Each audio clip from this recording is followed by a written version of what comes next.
কলকাতা টিভির পর্দায় আপনাদের সকলকে স্বাগত। আমি পূজালি রয়েছি আপনাদের সঙ্গেই। অসামান্য পারফরমেন্স বা অসামান্য দক্ষতার জন্য কিন্তু এই বছর মুখ্যমন্ত্রীর পুলিশি পদক পাচ্ছেন 7 জন আইপিএস আধিকারিক। তাদের মধ্যে রয়েছেন অজয় কুমার, নীরাজ কুমার সিং, দয়মন্তী সেন, প্রণব কুমার, কুনাল আগরওয়াল, কঙ্কর প্রসাদ বারুই, সুনীল কুমার যাদব, রাঠোর অমিত কুমার ভারত।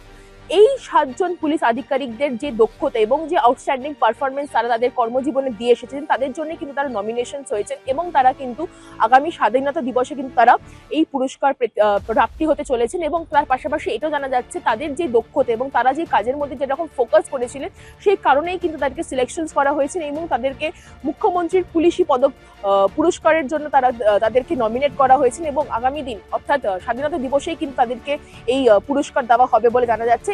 এই দময়ন্তী সেনের যা দক্ষতা আমরা কিন্তু দেখেছিলাম, যেই বছর পার্ক স্ট্রিটে ওই ধর্ষণ বা ওই নারকীয় জাতীয় ঘটনা ঘটেছিল, তার জন্য কিন্তু এই দময়ন্তী সেন কিন্তু তাদের আউটস্ট্যান্ডিং পারফরমেন্স দিয়েছিলেন এবং যারা যারা অভিযুক্ত ছিলেন তাদের কিন্তু সবাইকে শাস্তির দিয়েছিলেন বলে জানিয়েছেন। কিন্তু তার পরবর্তী ক্ষেত্রে কিন্তু তাকে শিফট করানো হয় বা তাকে ট্রান্সফার করানো হয় এবং একটা এমন একটি লোয়ার পজিশন, অর্থাৎ যেই পজিশনে তিনি ছিলেন তার সেই পজিশন থেকে তার পজিশন ডাউন হয়। কিন্তু পরবর্তী ক্ষেত্রে অর্থাৎ বর্তমান ক্ষেত্রে সরকার বদলানোর পর সেই দময়ন্তী সেনকে কিন্তু ফের নারী এবং শিশু সুরক্ষার জন্য কিন্তু তাকে নমিনেশন করা হয় এবং তাকে আবার সেই স্বাধীনতা বা তার কাজের দক্ষতার জন্য কিন্তু তাকে আবার সেই পজিশনে নিয়ে আসা হয় বলে জানানো হয়েছে শুভেন্দু অর্থাৎ মুখ্যমন্ত্রী শুভেন্দু অধিকারীর তরফ থেকে।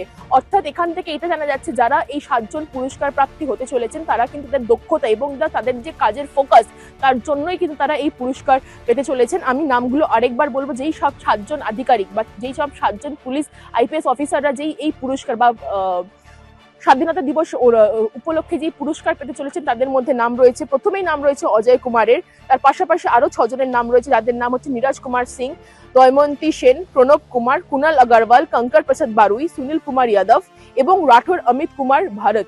এই 7 জন পুলিশ আধিকারিকদের কিন্তু পুরস্কার পেতে চলেছেন এবং সেখান থেকে জানা যাচ্ছে তাদের যে যোগ্যতা এবার তাদের যে আউটস্ট্যান্ডিং পারফরমেন্স তার জন্যই কিন্তু এরা নমিনেট হয়েছে এই পুরস্কার প্রাপ্তি হিসেবে।